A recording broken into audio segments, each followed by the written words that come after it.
Let me ask you a dangerous question. If I delete your social media, your Netflix, your late night snacks, and your weekend parties, what would be left of your life in 10 years? Be honest. Many people would say, nothing. That's exactly the problem. We are so busy living for today, we forget that life is a very expensive long-term project. You know what's funny? People spend 3 weeks planning a wedding, 6 months planning a vacation, but 0 minutes planning the next 10 years of their life. Isn't that ridiculous? We panic if we lose Wi-Fi for 10 minutes, but we don't panic when we lose 10 years doing nothing. Look around. People want six-pack abs in 6 weeks. They want to be rich in 6 months. And if success doesn't come instantly, they complain. It's too hard. But think about it. When Jeff Bezos started Amazon, do you think he was worried about making money in the first year? No. He was obsessed with building something that would outlast him. Elon Musk, he literally burned his money on rockets while people laughed at him. 10 years later, who's laughing now? The truth is, if your mind is only looking at the next 10 days, you will always lose to the person thinking about the next 10 years. Why? Because life is unfair to short-term thinkers. Every setback feels like the end of the world when your vision is too small. But if you're thinking 10 years ahead, every setback is just one step in a giant staircase. So let me tell you the first secret. If you want to win in life, stop asking, what will I eat tonight? And start asking, what will I build in the next decade? Because here's the cruel joke. The next 10 years will pass anyway. The only question is, will you still be in the same place, or will people look at you and say, how did this person change their life so completely? You know what the biggest tragedy is? People spend their 20s chasing shortcuts, their 30s fixing mistakes, their 40s regretting, and their 50s asking, what if? The problem isn't that life is short. The problem is that we think too short. When I was younger, I asked my friends, what do you want in the future? You know what they said? A new phone, a car, maybe a nice job. Nobody said, I want to change an industry. I want to build something that people will still talk about when I'm gone.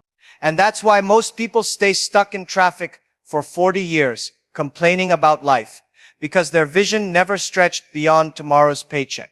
Let me give you an example you'll never forget. Do you know Colonel Sanders? The man who founded KFC. He failed for most of his life. At age 65, when most people are preparing to retire, he had nothing, but he had a recipe. He went door to door, pitching fried chicken. Do you know how many times he got rejected? Over 1,000. 1,000 times. But he kept going because his vision was bigger than a free meal. Today, KFC is everywhere. Imagine if he said, forget it, I'm too old. He thought years ahead, not days ahead. Most people today quit after one rejection. They say, the world is unfair. Of course it's unfair. Life was never meant to be easy. But when you think 10 years ahead, rejection becomes a joke. One no is just a mosquito bite. When you're building a skyscraper, let's talk about patience. People say, I tried for 3 months and nothing happened. Really? 3 months? A baby needs 9 months just to be born. You can't microwave success. You have to slow cook it. Apple didn't become Apple in a year. Nike didn't become Nike in a year. The greatest things in the world take time, energy, and stubbornness. And here's the funny part. People overestimate what they can do in 1 year, but they underestimate what they can do in 10. You think you can get rich in a year, but you can't. Yet, if you dedicate 10 years to learning, building, failing, adjusting, you can change your entire family's destiny. The reason why thinking 10 years ahead is so powerful is because it frees you from daily drama. Let me explain. If you think only about today, every little thing bothers you. Someone gossips about you, you get angry. You don't get a like on your post, you're sad. Your boss shouts at you. You think life is over. But when you think in decades, these things become tiny. Who cares about gossip today? If 10 years from now, those same people will line up to shake your hand. I'll tell you a secret. The richest people in the world don't have superpowers. They simply think longer than the average person. While you are worried about next weekend's party, they are building companies that will outlive your entire career. While you are panicking about this month's rent, they are designing a strategy for the next 10 years. That's the difference between average and extraordinary. So the real question is, are you going to keep living like a tourist, only planning the next destination, or are you going to live like an architect, designing the next 10 years of your life? Because here's the truth. If you fail to design your future, don't worry. Life will design it for you. And I promise you won't like the result. Let me tell you something dangerous. Most people are not actually living their life. They are just reacting to it. Wake up, go to work, eat, scroll, sleep, repeat, like a hamster in a wheel. Do you know why? Because they never sat down to ask themselves, what do I want my life to look like 10 years from now? Imagine this. You get into a taxi. The driver asks, where do you want to go? You say, I don't know, just drive around. What will happen? He will drive in circles, burn your fuel, waste your money, and drop you nowhere. That is exactly how most people live their life. No direction, no plan, just burning time and energy. And then they wonder why they end up stuck. But let me tell you a secret. The moment you start thinking 10 years ahead, you stop living like a passenger and start driving your own car. You begin to say, yes, I will struggle now. Yes, I will sacrifice now. Because 10 years from today, I know exactly where I want to be. Let's talk about sacrifice. Everyone wants success, but nobody wants to pay the price. They want the mansion, but they don't want to miss the parties. They want financial freedom, but they don't want to save. They want respect, but they don't want rejection. Life doesn't work like that. Success is like buying something very expensive. If you can't pay the price, you don't get to own it. Think about athletes. Do you know how many years Usain Bolt trained for his races? He trained for more than a decade to run 9 seconds. 9 seconds. That is the price of greatness. He didn't say, oh, it's too hard, I'll just skip training. No. He thought years ahead. That's why today people still shout his name. And let's be honest, thinking 10 years ahead is not comfortable. It means saying no to things that look fun now, so you can say yes to things that last forever. It means being misunderstood by your friends who only think about today. They will laugh at you. They will call you boring. They will say, why don't you just enjoy life? But listen carefully.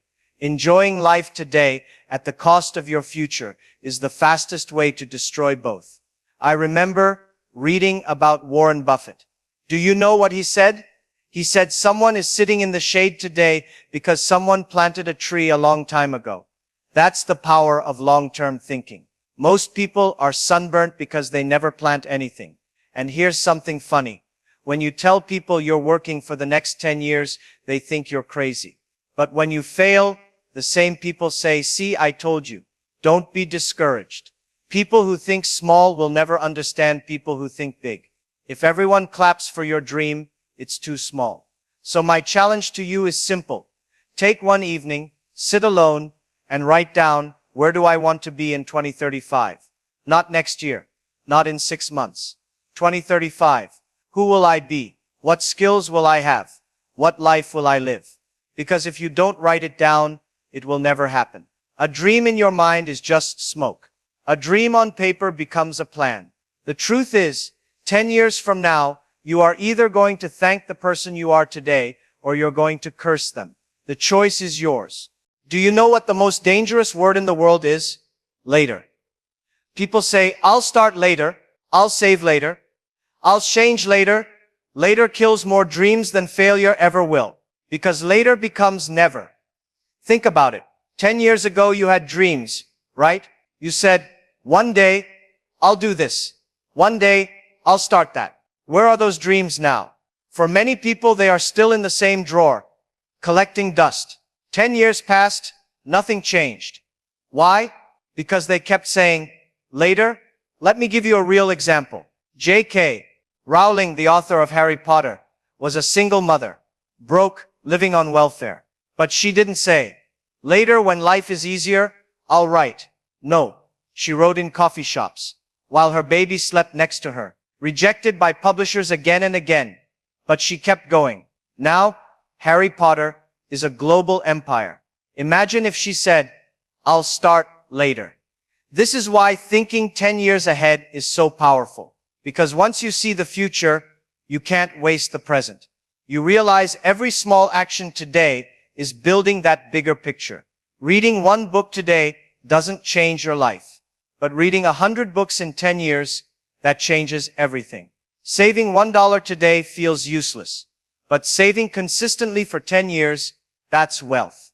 Working out one day shows nothing. But working out for 10 years, that's transformation. The problem is, most people want visible results immediately. If they don't see progress in 1 week, they give up. That's why gyms are full in January and empty in March. But the people who commit for years, those are the people whose bodies, minds, and lives inspire others. Now let's be real. Thinking 10 years ahead will make you lonely. Because not everyone can see what you see. When you stay in to work on your future, your friends might laugh. When you say no to parties, they'll call you boring. When you invest your money instead of wasting it, they'll call you stingy. But listen carefully. 10 years later, those same people will ask you for advice. Look at Steve Jobs. In the early days when he talked about putting a computer in every home, people thought he was insane. They laughed, they mocked. But his 10-year vision became reality and the world changed. Do you see the pattern? Greatness looks like stupidity in the beginning. So here's my question to you. Are you willing to look stupid today so you can look like a genius tomorrow? Are you willing to suffer today so you can shine later? Because the truth is, everyone pays a price. Either you pay the price of discipline now, or you pay the price of regret later. And regret, my friend, is the most expensive bill in the world. You can't refund it, you can't negotiate it. Once it comes, you have to live with it. But when you think 10 years ahead, you protect yourself from regret. You create a future where you look back and say, "Thank God I didn't give up." So I'll leave you with this. Life doesn't reward people who think in hours. It doesn't even reward people who think in years. Life rewards people who think in decades. The longer your vision, the stronger your future. Let me tell you a secret. Success is not about talent. It's not about luck. It's about perspective. Two people can go through the same struggle. One quits, the other keeps going. The difference, one was thinking about the next 10 minutes. The other was thinking about the next 10 years. When I was young, I used to complain, life is unfair. Opportunities are not coming to me. Then I realized, life is fair. It just rewards people who can wait. Think of a bamboo tree. You water it, you take care of it, and for 5 years, nothing happens. No growth, no sign. Just empty soil. People will laugh at you. They'll say, "You're wasting your time." But in the 5th year, in just 6 weeks, the bamboo grows more than 80 feet tall. That's how long-term thinking works. Most people stop watering in year 2. The winners keep watering until the breakthrough. Now imagine your life 10 years from now.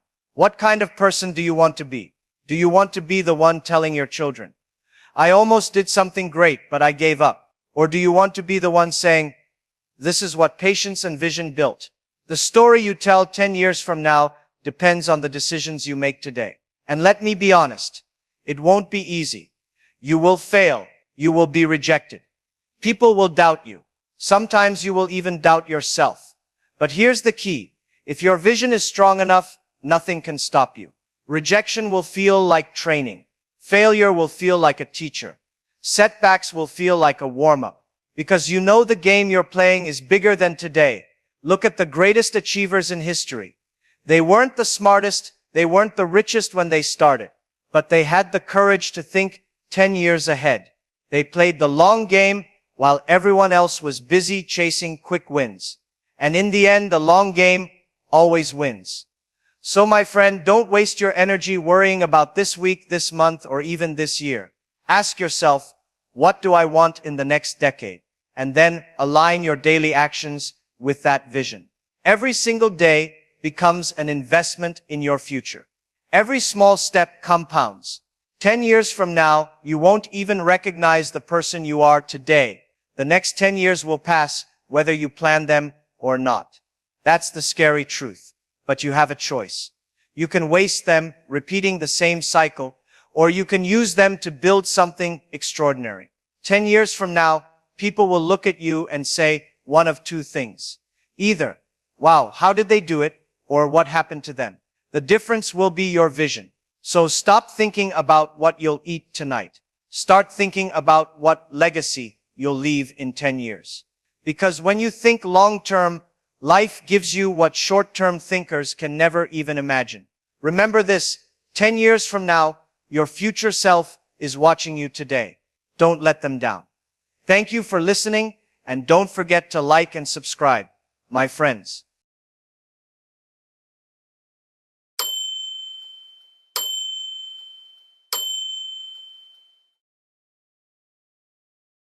Good morning, everyone. Today, I want to talk about two very big names you hear almost every day, Donald Trump and India. Some of you may think, Jack, why are you talking about politics? No, my friends, I'm not here to debate politics. I am here to talk about opportunity. Because when big countries argue, when trade deals collapse, when leaders disagree, something very interesting happens. Everyone talks about the problem. Very few look for the opportunity. And the ones who see it, they win. Right now, America and India are in a heated discussion, tariffs, trade deals, market access. Newspapers call it trade tensions. Some call it the trade war. But I want to ask you, is a war always a disaster? Or can it be a doorway? Let's look at what's happening. The US is saying, India, we want fairer trade. We want better access for our companies. We want to reduce tariffs. India says, we have to protect our farmers, our industries, our jobs. So what happens? Tariffs go up, deals slow down, negotiations get longer. Businesses in both countries start to worry. But history has shown us moments like these are when new players enter the game. Let me give you an example. In the 1980s, America and Japan had big trade tensions over cars and electronics. While the big corporations were busy negotiating, small suppliers and new brands rose quietly in the background. And when the dust settled, many of them had a seat at the table that never would have been possible before. When I started Alibaba, I didn't have the luxury to wait for perfect conditions. The Chinese internet market was unpredictable. Government policies were changing. Big companies from America were moving in fast. People told me, Jack, wait until the rules are clear. Wait until the market is safe. But waiting means someone else will take the chance. So I tell young people, if you wait for the storm to end, you miss the rainbow. Today's trade tension is like that storm. Most people will hide. A few will step outside, and those few will own the rainbow. Think about this.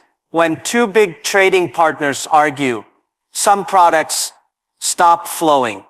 Let's say America puts tariffs on Indian textiles. Large US companies might stop importing them. But does that mean Americans stop wearing clothes? Smaller importers, alternative suppliers from other countries, or new channels will appear. The question is, will you be one of them? When big companies are locked in politics, they move slowly. That's your chance to move fast. You don't need to replace the whole supply chain. You just need to solve one small piece of the problem better than anyone else. Let's imagine a US furniture brand usually buys wooden products from India. Tariffs make those products expensive. What could you do? If you're in India, offer a redesigned product using alternative materials that are not affected by tariffs. If you're in another country, position yourself as the bridge, supply parts from India to your country, assemble them locally, then sell to America tariff-free. This is how smart businesses think. They don't wait for leaders to sign papers. They create solutions within the rules that exist today. When I first traveled outside China, I saw something powerful. Most people were focused only on their own country. But the real money, the real growth, was in connecting countries. In the Trump-India situation, you can be that connector. If you understand both markets, you can help American companies find Indian partners who can still operate profitably under new rules. Or you can help Indian companies enter smaller US cities that big players ignore. Bridges don't argue, they connect, and connection is power. People say to me, Jack, this is too risky. What if the rules change again? My answer, rules will always change. That's why you prepare for change. Entrepreneurs don't pray for stability. We prepare for movement. Imagine a surfer. If the ocean is calm, you can relax, but you cannot surf. The waves, the storms, that's where the skill shows. This trade tension, it's a wave. You can drown or you can ride it. So start learning what products are facing tariffs. What products are untouched? Which industries in India still have free or low tariff access to America? How can you add value so people will still buy even if prices go up? Big corporations are like big ships, powerful but slow to turn. You are a small boat. You can change direction in seconds. When big ships are stuck in negotiations, small boats can deliver goods to the shore. In 2003, during the SARS crisis, many big companies in China stopped operation. Alibaba stayed open. We worked from home. We found new ways to serve customers online. That was one of the key moments we built trust with our users. And when the crisis ended, we were stronger than ever. Here is what I suggest you do in the next 30 days. Study the news, but not to complain. Study to spot openings. Identify one product or service that is affected by US-India tensions. Find a gap, cheaper alternative, faster delivery, or new market. Test quickly. Small batch, small order. See the response. If you take one small action every day, by the time the government's finished talking, you will already be ahead. So my friends, the next time you hear about a trade war, think about a trade door. Most people will see the problem and wait. You must see the opportunity and act. You don't need to be big. You need to be fast. You don't need to have all the answers.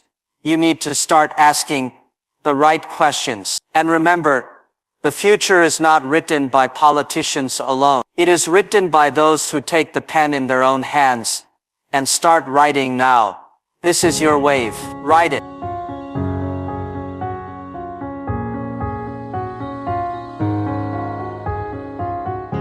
Ladies and gentlemen, tell me honestly, who here has ever received their salary and suddenly felt like Jeff Bezos for 24 hours?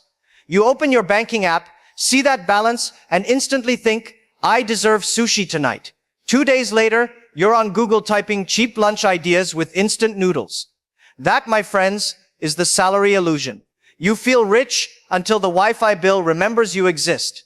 Everywhere you look, people are chasing a stable job, but what they really have is a monthly shock absorber. Think about it. Your company gives you a paycheck every month, just enough to keep you calm. Like Netflix giving you one free episode so you stay hooked for the season. Let's take examples. Your boss says, we're like a family here. Really? Because in a real family, if you mess up, they don't deactivate your access card. Or look at tech companies. Google gives you free food. Apple gives you cool offices. Amazon gives you chairs that actually spin. Not because they love you, but because they know if you're comfortable, you'll forget to look outside the window and ask, wait, is this my dream or theirs?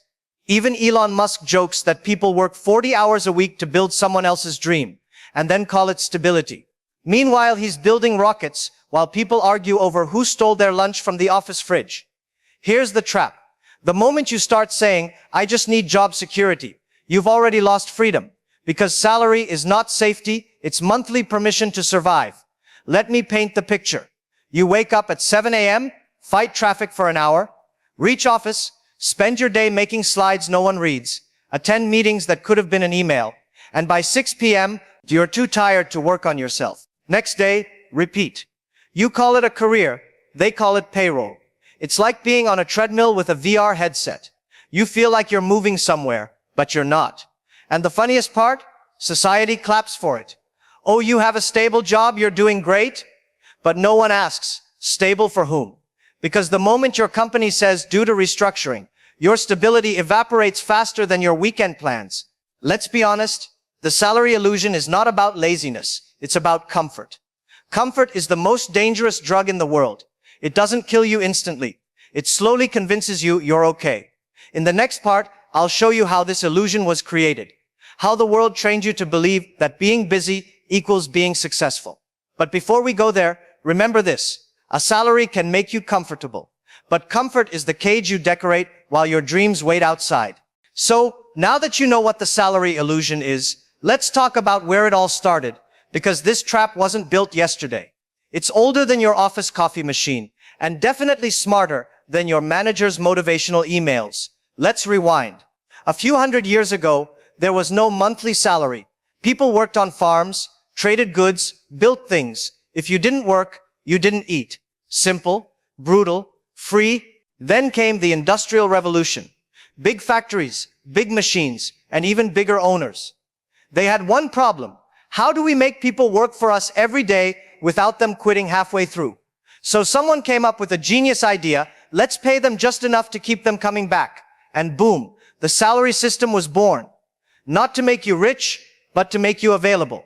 Henry Ford famously said, "I don't want a nation of thinkers, I want a nation of workers." And that's exactly what happened.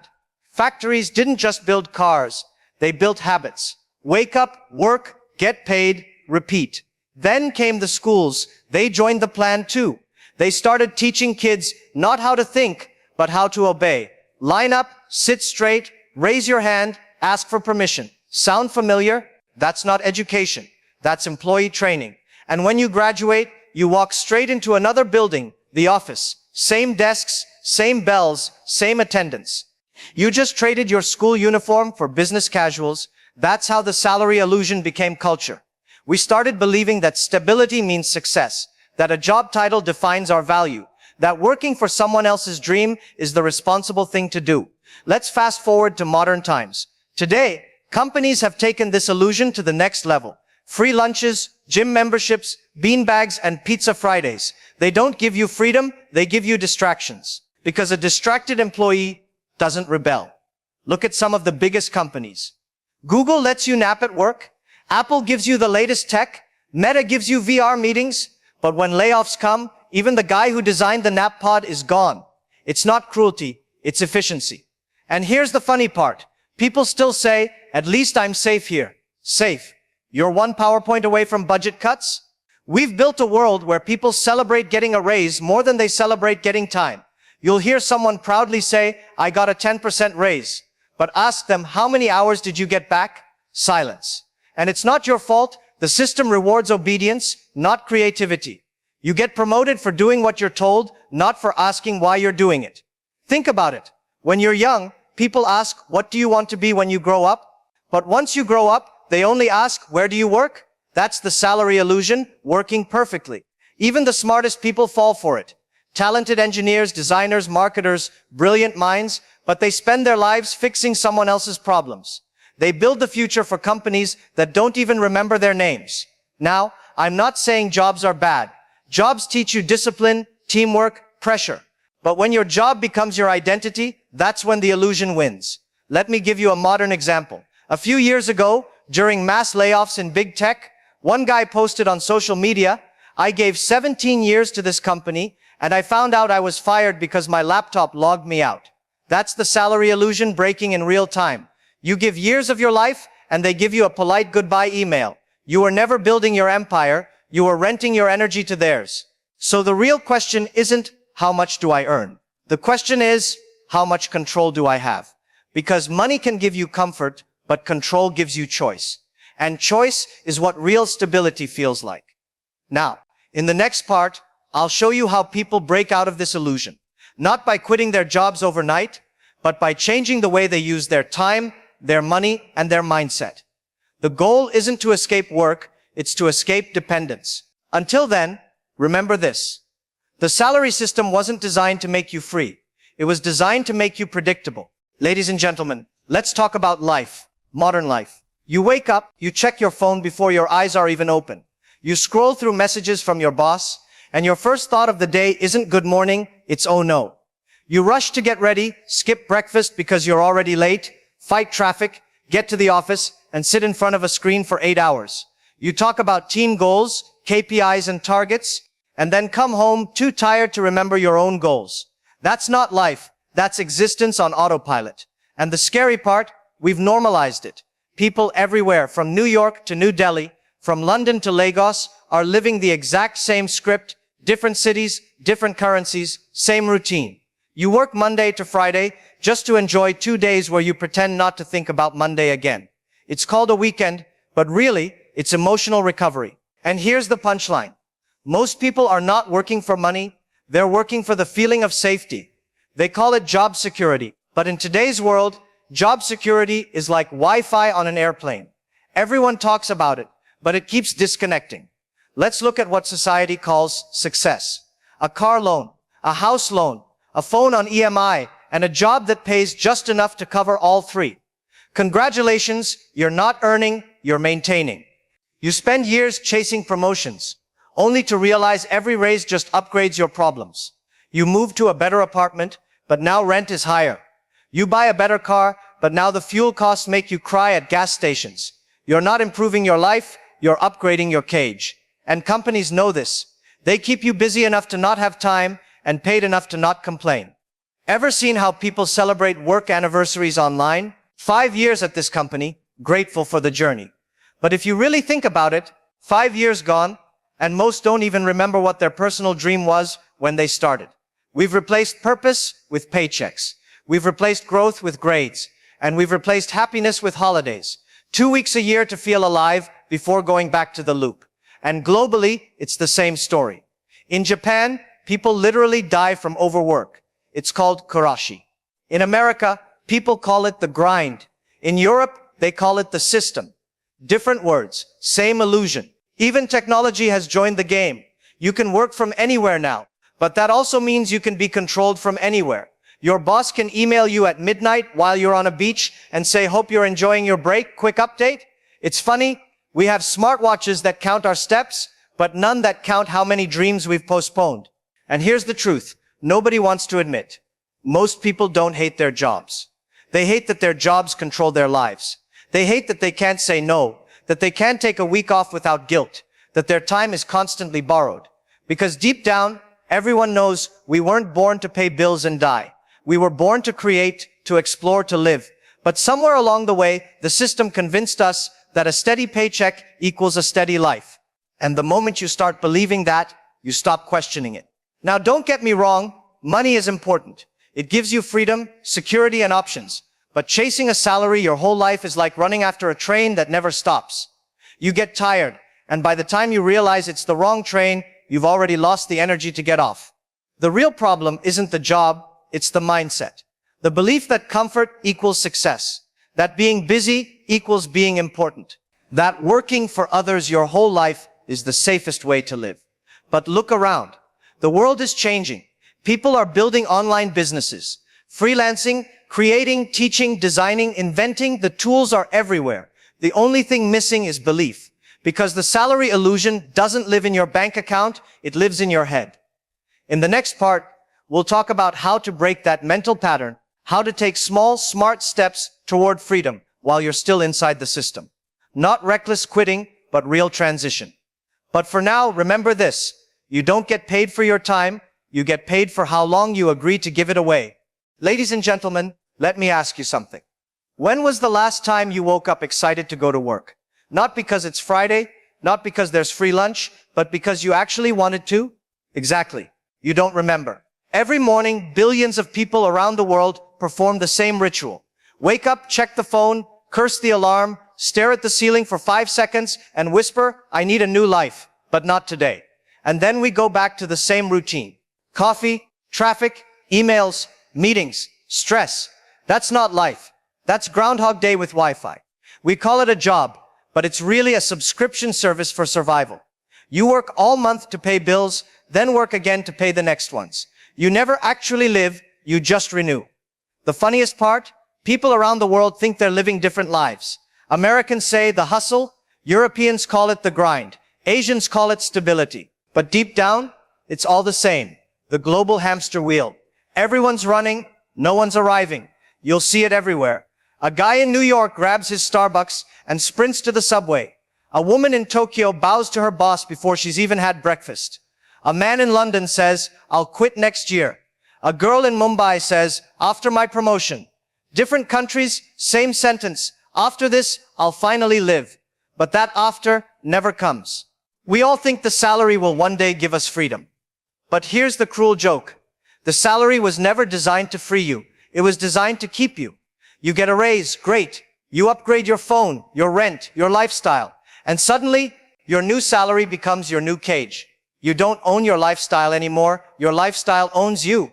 We tell ourselves, I just need stability. But real stability isn't having a paycheck. It's having options. You know what's crazy? We're living in the most connected, most resourceful, most opportunity-filled era in human history, and still, people are more trapped than ever. We've replaced chains with comfort, bosses with meetings, and cages with cubicles that have better lighting. You think you're free because you can choose your wallpaper, your laptop, your Zoom background, but can you choose your time? Can you choose your morning? Can you choose your life? Most people can't, because they traded choice for comfort. It's like being on a treadmill that gives you a monthly refill of energy. You run, you sweat, you feel productive, but the view never changes, and the world claps for it. Society says, look at him, hardworking, responsible, stable. But no one says, look at him, free. Even social media has joined the illusion. People post, my work family, my office culture, my dream job. Dream job. If you need a vacation every 2 weeks to recover from your dream, it's not a dream, it's a trap with good lighting. And let's be honest, most people don't hate work. They hate that their entire life revolves around it. They hate that Sunday feels like 30 minutes and Monday feels like 30 days. They hate that every time they want to take a break, they have to request permission. That's not freedom. That's polite captivity. And the reason this illusion keeps working is simple. The world has convinced you that comfort equals success. That as long as you're not suffering, you're doing fine. But mediocrity wrapped in comfort is still mediocrity. So here's the truth. If you wake up every day and your first thought is, I have to, you're not living. You're surviving. And the worst part? Most people survive beautifully. Nice house, nice car, nice job. But deep inside, no spark, no fire.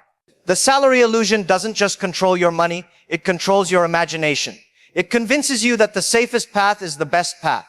But history proves the safest path rarely leads anywhere worth going. In the next part, we'll talk about how people break this trap. Not by quitting overnight, but by changing how they think, how they use time, and how they build something that can't be taken away with one email. But for now, remember this. If your life is on repeat, that's not stability. That's captivity with weekends off. Ladies and gentlemen, let's be honest. The world has already fooled us enough. We were told, study hard, get a job, work smart, stay loyal, and one day you'll be free. But that one day keeps moving like a mirage. You're 22 and think, once I get a job, I'll be happy. At 30, once I get promoted, I'll be happy. At 40, once I buy a house, I'll be happy. At 50, once I retire, I'll be happy. And then one day, you realize you spent your whole life preparing to live, but never actually lived. That's the salary illusion. It doesn't steal your time overnight, it does it monthly. See, companies are smart. They don't want you to quit. They want you comfortable. Not rich enough to leave. Not poor enough to complain. Just stable enough to stay. And stability is the most dangerous word in the dictionary. Because once you start worshiping stability, you stop chasing growth. You stop dreaming. You stop risking. You stop living. But here's the good news. The illusion breaks the moment you stop chasing money and start chasing value. Because money follows value. Freedom follows courage. And courage begins when you finally say, I'm not going to live the same year 40 times and call it a career. Look around. The world's most successful people didn't escape the system overnight. They used it. They learned from it. Then they outgrew it. Steve Jobs got fired from the company he started and built something greater. Oprah was rejected and told she wasn't fit for television. She built her own network. A teacher in Africa started tutoring kids after work. Today, he runs an online school. A woman in the Philippines started baking at night. Now she employs 50 people. Different places, same story. Freedom starts small. You don't need millions to be free. You just need control over your time. You don't need to quit your job tomorrow, but you must stop believing it's your destiny. Start something, anything that belongs to you. A side hustle, a skill, a small idea, a channel. Even if it earns nothing at first, it gives you back something bigger. Hope. Hope that your life can be more than deadlines and meetings. Hope that you can create, not just comply. Hope that one day your calendar will belong to you. Because here's the truth. The world respects those who build, not those who complain, not those who wait, but those who start. Stop saying, I don't have time. You have time. You're just giving it all away. One meeting here, one email there, one weekend of rest. That's actually recovery from a life you don't love. Every hour you give to someone else's dream is a loan you'll never get back. So make sure you invest at least a few hours in your own. And don't let fear fool you. Fear says, what if I fail? But failure is not the opposite of success. It's the tuition you pay for freedom. One day, your salary will stop. Your company will replace you. Your desk will be cleared. And the only thing left will be what you build for yourself. So build something now, even if it's small, even if it's slow. Because that something is what will separate those who worked for stability from those who built freedom. Ladies and gentlemen, don't chase stability, chase capacity.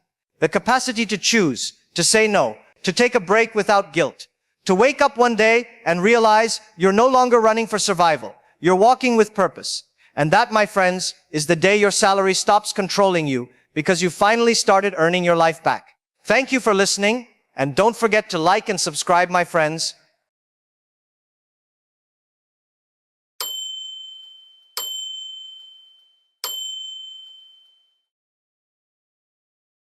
Do you know what the most dangerous addiction of our time is? It's not alcohol. It's not drugs. It's not gambling. It's distraction. The silent epidemic that steals more dreams, more wealth, and more lives than anything else today. Think about it.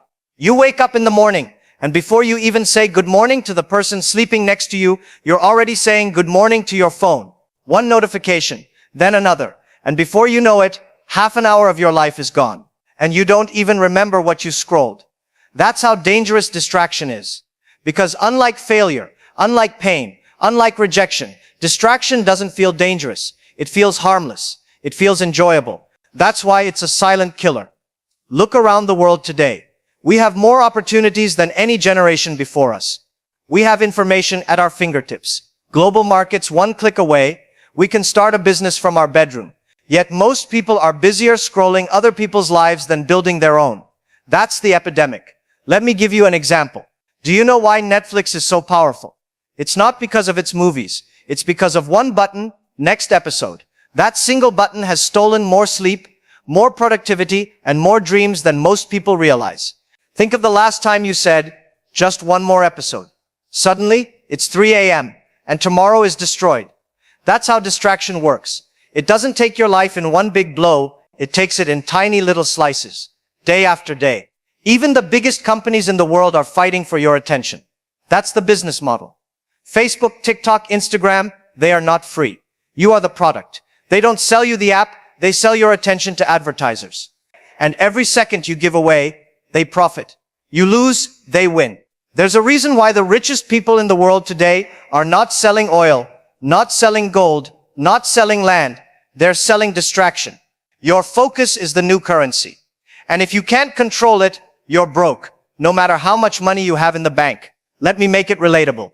Imagine two students. One spends 3 hours every night scrolling TikTok, watching prank videos, celebrity gossip, random content that will be forgotten tomorrow.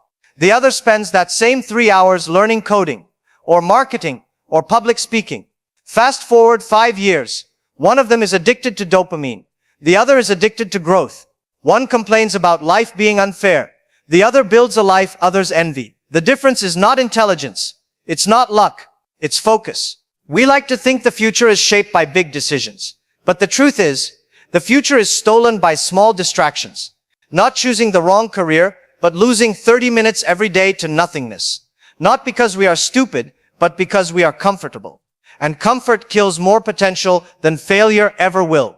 When you look at the world's most successful people, you'll notice something simple. They are not the smartest.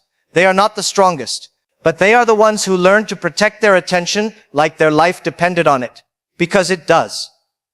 Steve Jobs, when he was asked about his genius, said his real skill was not inventing, it was saying no.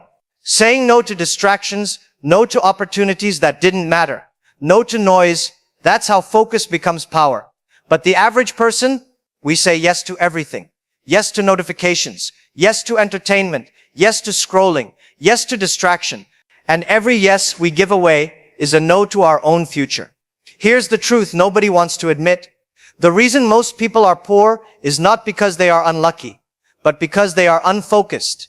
They've given their best hours to other people's dreams, other people's content, other people's lives.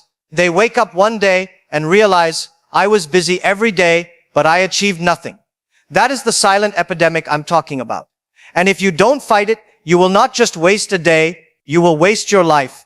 The most dangerous thing about distraction is that it never looks dangerous. If you fail, you feel pain. If you lose money, you panic. But if you waste 2 hours scrolling on your phone, you just say, I deserved a break. And tomorrow, you deserve another break. And then suddenly, you've been taking a break for 10 years. Let me tell you something funny. Scientists say every time you get a notification, your brain releases dopamine. Basically, your brain throws a party. A like on Instagram? Boom, dopamine. A funny cat video? Boom, dopamine. It's like your brain is addicted to junk food. Imagine if every time someone rang your doorbell, you got a free cookie. At first, it's amazing, but after a year, you can't fit through the door. That's what distraction is doing to your mind. Here's the scary part. Once this habit is strong, it doesn't just waste your time, it kills your ability to focus on anything meaningful. How many of you try to read one book, but 5 minutes later, you're on your phone Googling, what's the richest dog in the world? That's not weakness. That's rewiring. The world has rewired your brain to crave constant stimulation. Think of it like this. In the past, people fought lions, droughts, famines. Today, our big enemy is Netflix's next episode starts in 5 seconds. You laugh, but that little countdown has destroyed more dreams than poverty ever could. Now let me give you a perspective. Thomas Edison failed 1,000 times before inventing the light bulb. Imagine if Edison lived today. By attempt number 50, he'd be like, forget this, I'll just watch another season of Stranger Things. And then, no light bulb. We'd all be sitting here in darkness, staring at our phones, and the battery would already be dead. But here's the thing. The real price of distraction is invisible. 1 hour a day feels like nothing. But add it up. 365 hours a year. That's 15 full days. 15 days of your life gone. And what did you achieve? You became a level 60 expert in Candy Crush. Congratulations. Meanwhile, someone else used those 15 days to start a business, write a book, or master a skill. Look at J.K. Rowling. She wrote Harry Potter as a struggling single mother. Do you think she had the luxury to waste 3 hours a day arguing with strangers on Twitter? No. She focused. Meanwhile, millions of people had the same dream to write, but they were too busy watching reruns of Friends. And that's the difference. Focus builds empires. Distraction builds excuses. And the worst part, distraction doesn't just steal your time. It steals your future. While you're scrolling, someone else is working. 5 years later, you'll look at them and say, wow, they're so lucky. No, they weren't lucky. They were focused while you were distracted. That's why I call it the silent epidemic. It looks harmless. It even looks fun. But one day, when you're 40, 50, 60, you'll realize the villain wasn't your boss, wasn't the economy, wasn't your parents. The villain was that little rectangle glowing in your pocket. Let me tell you something most people don't realize. Distraction is expensive. Not just in time, not just in energy, but in money. Every notification you check, every hour you waste, is like handing someone else your wallet. Think about it. The companies designing these apps are not stupid. They hire the smartest psychologists and engineers in the world, not to make you smarter, but to make you scroll longer. Why? Because the longer you're distracted, the more ads you see, the more money they make. So every ding, every swipe down to refresh is not free. It's a business model. And the product they're selling is you. Here's a funny way to see it. Imagine you had a friend who came to your house every day and said, "Hey, can I borrow your brain for 3 hours? Don't worry, I'll give you nothing in return." Would you say yes? No way. But when your phone does it, you don't even think twice. Now, let's go deeper. Do you know what one focused hour a day can create? 1 hour a day of learning a new skill, 365 hours in a year. That's the same as studying a subject full-time for 9 weeks. 9 weeks. That could mean learning coding, digital marketing, design, public speaking, skills that can earn you thousands of dollars. But instead, most people use that same hour to argue with strangers online about whether pineapple belongs on pizza. By the way, it does. Here's the real tragedy. Distraction doesn't just keep you poor, it makes someone else rich. While you're watching endless videos, someone else is making those videos and getting paid. While you're scrolling through products you don't need, someone else is running the business and making money off your attention. The distracted become the customers. The focused become the owners. Look at Warren Buffett. He reads for 5 hours a day. Bill Gates once took a reading vacation just to think and focus. Elon Musk spent his nights coding when he could have been out partying. These people aren't superheroes. They just protected their attention like gold. And because they invested it wisely, they built empires. Now ask yourself, where is your attention going? If 90% of it is going into Netflix, TikTok, Instagram, then don't be surprised if your life looks like a Netflix show. Entertaining, maybe, but no happy ending. And here's a painful truth. Distraction kills dreams before they even start. How many of you had an idea for a business, a book, a project, and then thought, I'll start tomorrow? But tomorrow you were too busy checking notifications, and by next week the idea was gone. Dreams don't die from failure. They die from distraction. So the next time you waste an hour, don't just think, oh, it's fine. Think of what that hour could have earned you. A new skill, a stronger body, a better relationship, a side business. That's the price tag of distraction. And if you keep paying it every day, one day you'll wake up broke, not just in money, but in opportunities. Remember this, you can recover lost money, you can recover lost jobs, but you will never recover lost attention. So now the big question, how do we fight this silent epidemic? It's easy to say, don't get distracted. But let's be honest, our phones are smarter than us. You pick it up to check one message, and 3 hours later, you're watching a documentary about why octopuses might be aliens. The answer isn't to throw your phone away and live in the mountains. The answer is to train your focus like a muscle. Because focus is exactly that, a muscle. If you don't use it, it gets weak. If you exercise it, it becomes powerful. The first step is simple. Small blocks of focus. Don't say, I'll study for 8 hours. You won't. Start with 25 minutes. No phone, no distractions, just you and the task. After 25 minutes, take a 5-minute break. This little method, called the Pomodoro technique, has saved more students and entrepreneurs than you can imagine. Why? Because it's doable. Small wins build big momentum. Second, remove temptation. If your phone is beside you, forget it. You've already lost. It's like putting a box of donuts on your desk while you're on a diet. You can say, I have willpower, but sooner or later, you'll eat the donut. So put your phone in another room, or use apps that block distractions. Make focus the default, not the struggle. Third, set one priority a day. Not 10, not 20, just one. Every morning, ask, if I only finish this one thing today, will I be proud? And then attack it.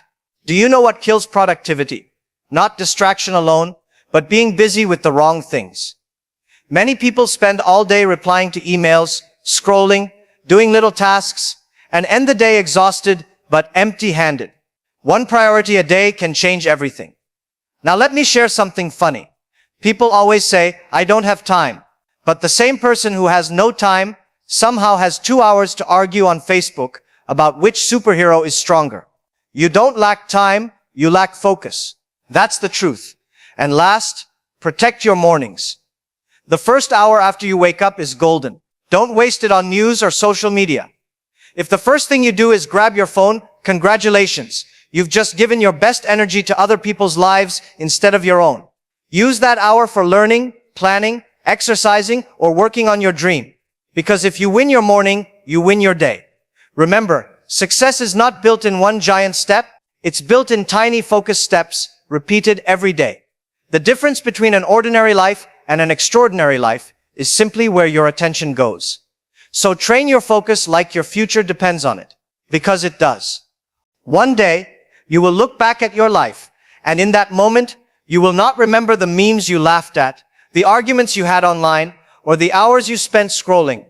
You will remember the things you built, the people you helped, the dreams you chased, the risks you took. And that's why distraction is so dangerous. Not because it steals your minutes, but because it steals your meaning. A distracted life is not a life lived. It's a life borrowed. Borrowed by companies, by entertainment, by other people's agendas. I want you to imagine something. Imagine your future self, 10 years from now, walking into this room. Will they thank you for the focus you protected? Or will they ask you, why did you waste my time? That question should keep you awake at night. Because you're not just stealing from yourself today. You're stealing from the person you're supposed to become. History does not remember the distracted. Nobody writes books about the man who watched every season of every TV show. Nobody celebrates the woman who had the highest Snapchat streak. History remembers the focused, the builders, the creators, the dreamers, who refuse to let distraction rob them of their destiny. So the choice is yours. Every morning when you wake up, the world will try to buy your attention. Notifications will fight for it. Ads will beg for it. People will steal it. But you have the power to say no. My attention is mine. My focus is my future. And if you can do that, even for 1 hour a day, every day, you will separate yourself from 99% of people. You will build something real. You will live with pride, not regret. So remember this. Distraction is the silent epidemic. Focus is the new superpower, and the people who master it will own the future. Thank you for listening, and don't forget to like and subscribe, my friends.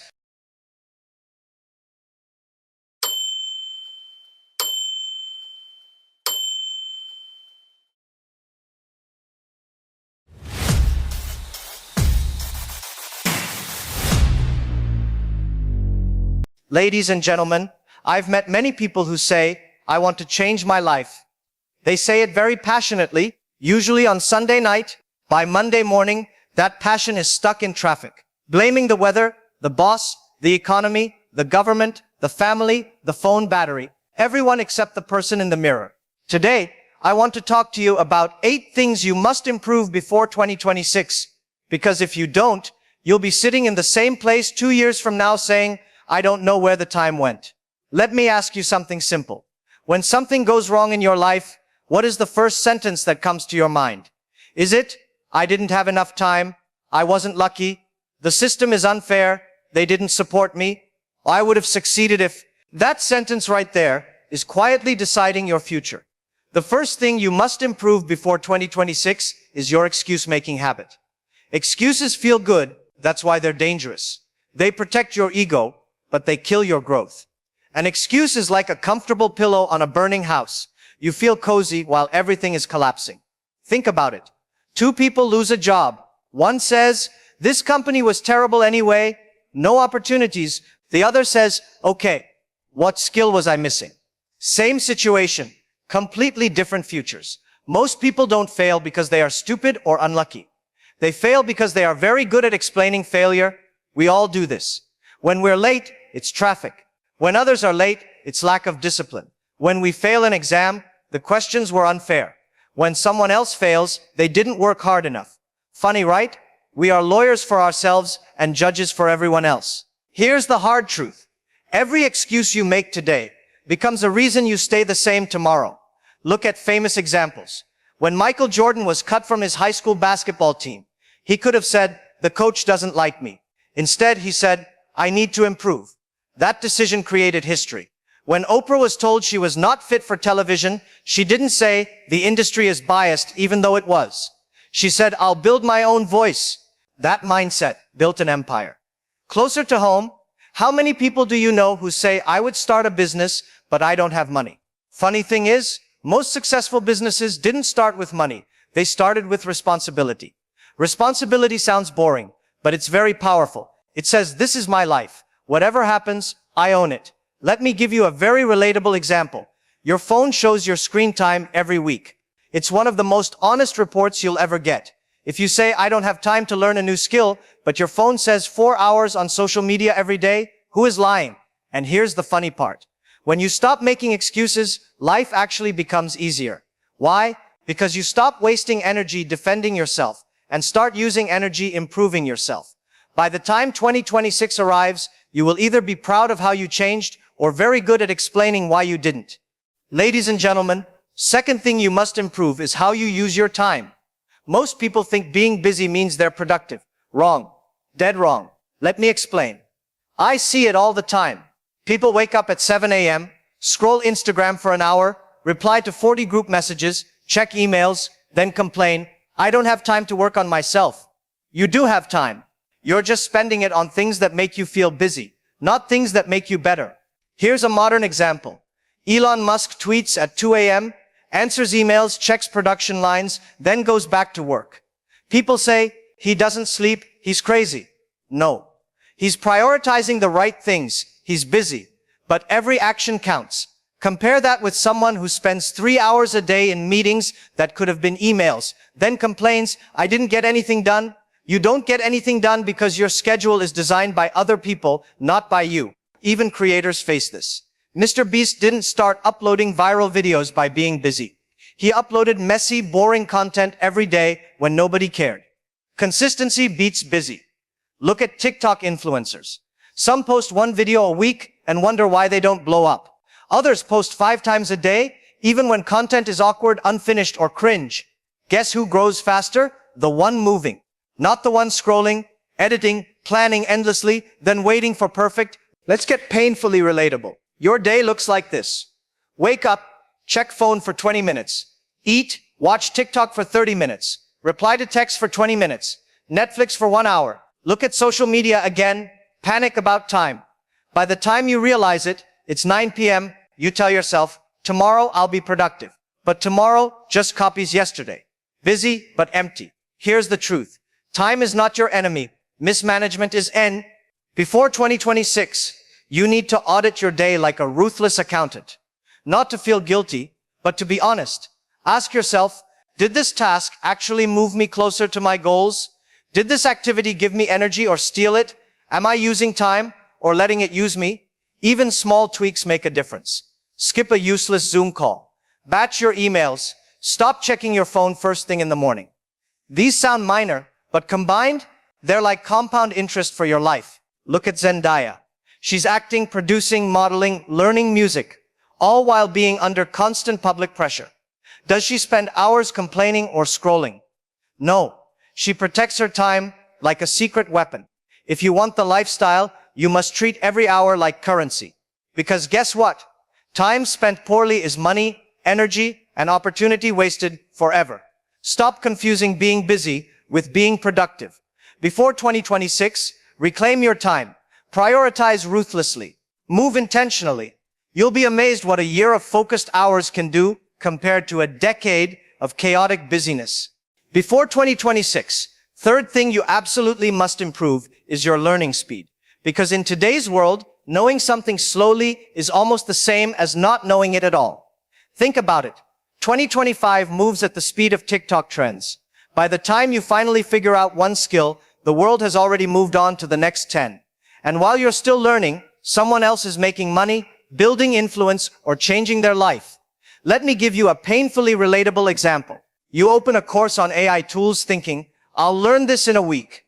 A week later, you've watched one video, gotten distracted by memes, and now you're back to wondering why AI is scary. Meanwhile, your friend built an actual side hustle with AI in the same week. Same resources, same free internet, different speed. Or look at the creators you admire. Mr. Beast didn't grow by watching tutorials slowly. He learned fast, failed faster, adjusted, and repeated. Every video taught him something new, and he used it immediately. Even sports stars do this. Cristiano Ronaldo didn't just practice longer, he practiced smarter. He learned what worked, adjusted, and optimized. Others practiced the same hours but without speed or focus, and the results? Predictable. Here's a modern twist for you. Apps, AI, and online courses are everywhere. The problem isn't access, it's processing the flood of information quickly enough to act. Most people scroll through skills like they scroll through Instagram. They skim like forget and complain later, I don't know anything. Before 2026, you need a learning hack. Treat every skill like a video game speedrun. Step 1, focus on the essentials, not the fluff. Step 2, apply immediately. Don't wait for perfection. Step 3, learn from mistakes as fast as possible. Fail fast, adjust faster. Some people spend hours watching cooking tutorials on YouTube, then still can't make pasta without burning it. Why? Because watching is not learning. Doing is. Fast learning means doing while learning, not just watching. Another example. TikTok trends teach faster than traditional media. People who learn fast can capitalize on trends before the algorithm changes. People who wait, they watch opportunities pass by and think, oh, maybe next week. Speed doesn't mean rushing blindly. It means being intentional, focused, and adaptive. It's not about cramming. It's about processing and acting smarter than everyone else who's learning slowly. So before 2026, ask yourself, how fast am I learning compared to my peers? How quickly am I turning knowledge into action? Am I letting hesitation or perfectionism slow me down? If your answer is slow or unsure, you're letting time work against you. Speed up your learning, and suddenly all your opportunities multiply. You start seeing gaps where others see limits. You start winning in spaces where everyone else is still figuring out the basics. Remember, in 2025, speed isn't a luxury. It's a survival skill. Before 2026, fourth thing you absolutely must improve is your responsibility mindset. Because blaming everyone else for your problems is comfortable, but it's also quietly killing your future.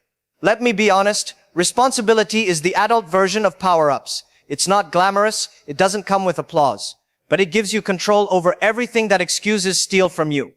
Think about the people you admire today. Most of them got there not because life was easy, but because they stopped saying, it's not my fault. Take Elon Musk again. People love to joke about his crazy hours and tweets, but the real secret is how he owns every failure. Rockets fail, he doesn't blame engineers. Product flops, he doesn't blame the market. He says, how can I fix this? Not, who can I blame? Now let's get painfully relatable. You miss a deadline at work. Your first thought? The system is broken, or the manager didn't explain clearly. That's excuses disguised as reasoning. Responsibility would sound like, I could have done better. Here's how I'll fix it. Or in school, someone gets a bad grade and says, the teacher is unfair. Responsibility would be, I didn't study properly. How do I improve next time? Even creators fail. You post a video that flops and think, the algorithm hates me. Responsibility says, what can I change to make the next one better? Here's a modern, painfully relatable twist. Social media makes excuses easier than ever. You post a picture, get 5 likes, and blame the platform. Someone else posts the same content, blows up, and you say, they just got lucky. Spoiler, luck favors the people who take ownership, not the ones who complain. Even in daily life, you're overweight and you say, my metabolism is slow. You're broke and you say, I need a better job. You're stressed and you say, life is hard. All true, but true doesn't matter. What matters is what you do about it. Responsibility turns complaints into results. Here's a funny example. Think about delivery apps. Your food is late. Do you blame the delivery guy, the restaurant, the traffic, or do you accept, I ordered at 8 p.m. on a Friday. Maybe it's late. Next time, I'll plan better. Tiny mindset shift. Huge difference. Modern responsibility also means owning your digital life. Your online reputation matters. Your content matters. Your presence matters. If you complain about your followers, your friends, your audience, you're letting the world decide your story. If you take responsibility, you write your own story. Here's a fun modern comparison. Lazy mindset is equal to scrolling TikTok while wondering why you're behind.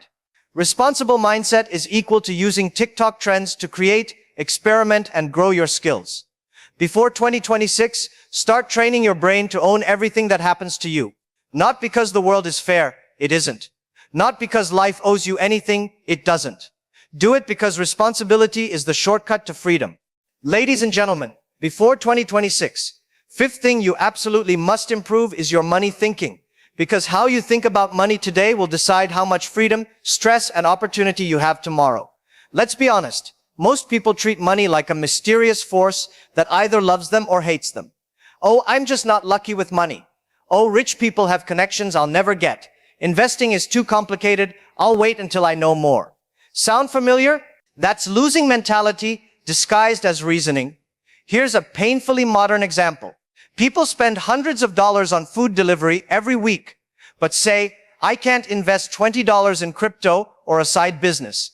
Or they subscribe to every streaming app, every AI tool, every productivity hack, but complain, I don't have money to grow. Funny thing, you have money, you just spent it on things that don't grow your life. Even creators and modern influencers screw this up in subtle ways. Someone spends all their earnings on flashy cameras, editing software, and trendy tools, but forgets to invest in promotion, consistency, or skill building. The tools don't make you money, the thinking does. Let's get relatable with a classic modern twist, social media. You see people making hundreds or thousands online and think, I can't do that, I don't have capital. Meanwhile, they started with wada lollars. They used time, strategy, and smart risk, not luck or a trust fund. Here's the truth nobody tells you. Money doesn't grow because you earn it. It grows because you think about it differently. Most people are trapped in what I call the paycheck loop. Earn, spend, complain, repeat. Meanwhile, wealth creators are in the thinking loop. Earn, learn, invest, scale, repeat. People buy a fancy coffee every morning, thinking it's a small treat. By the end of the year, they've spent enough to take a small course that could increase their income 10 times. But hey, that latte felt good for 5 minutes. Here's a modern twist on emotional spending. NFTs, AI stock tips, crypto, trendy side hustles. People throw money at hype because they think opportunity is luck-based. Real money thinking is calculate risk, take action, but don't be impulsive. Before 2026, ask yourself, Ron R., am I using money to grow or just to feel good for a moment? Am I building options or just paying for comfort? Am I letting fear or hype dictate my money moves? Shift your mindset. Treat money like a tool, not a scoreboard. Because if your money thinking is weak, nothing else in life can scale. Your time, your skills, even your opportunities all get capped. Fix this mindset before 2026. Start thinking like someone who controls their money, not someone controlled by it. And suddenly, opportunities will appear where excuses and fear once lived. Ladies and gentlemen, before 2026, sixth thing you absolutely must improve is your attention span. Because in 2025, attention is the new currency and most of us are broke. Let's be honest, your attention span isn't short, it's hijacked. Every app, every notification, every algorithm is designed to steal it. TikTok, Instagram Reels, YouTube Shorts, they didn't invent distraction, they perfected it. Here's the painfully modern truth.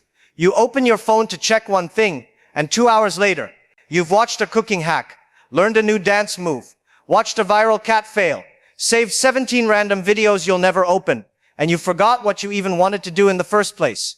Even creators struggle with this. Mr. Beast and his team post hundreds of videos experimenting with formats. They focus, they plan, they know exactly where to put their attention. Most people just scroll endlessly and call it research. Here's a fun, relatable example. Online learning. You start a course on coding, and your attention jumps from the tutorial to memes, to checking friends' stories, to reading news. By the end of the day, you studied for 3 hours, but actually retained nothing. Or social media debates. You click to read a single comment, and suddenly you're invested in a fight between two strangers about something you'll forget tomorrow. Even workplaces have attention traps. Notifications ping. Emails arrive. Slack messages explode. People mistake reacting to noise with producing results. Here's a modern twist. Attention span is like a battery, and most of us are constantly running on 5% while trying to do 100% of the work. Fixing your attention span is simple in theory, but hard in practice.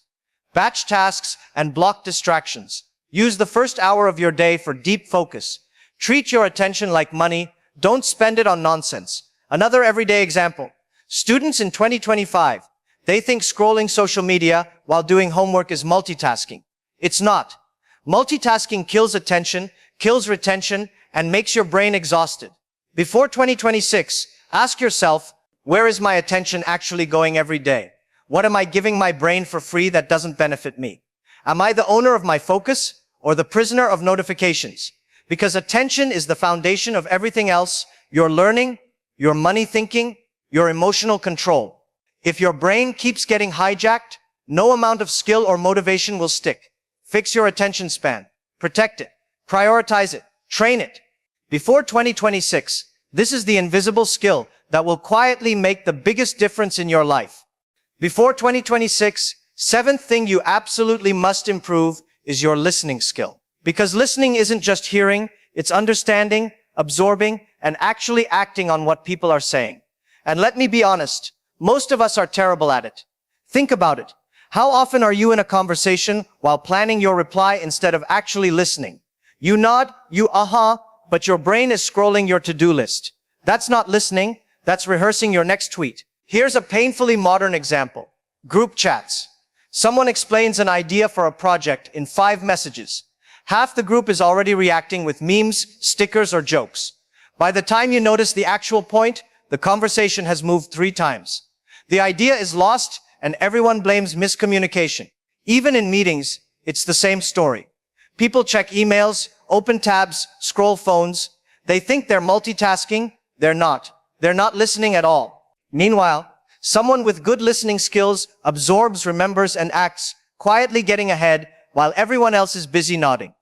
Let's get modern and relatable. Think about podcasts or Twitch streams. Streamers interact with chat in real time. The ones who succeed notice small comments, subtle feedback, and viewer reactions. They listen actively, they adapt.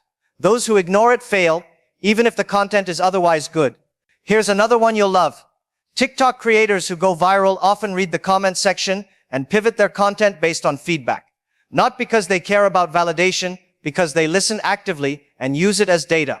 Meanwhile, most people scroll, complain about toxic comments, and keep repeating mistakes. Even friendships suffer. Your friend explains a problem. You're already giving advice in your head before they finish. You think you're helping. They feel ignored. They stop sharing. Relationship ruined. All because you didn't actually listen. Listening skill is especially powerful today because attention is short and noise is everywhere.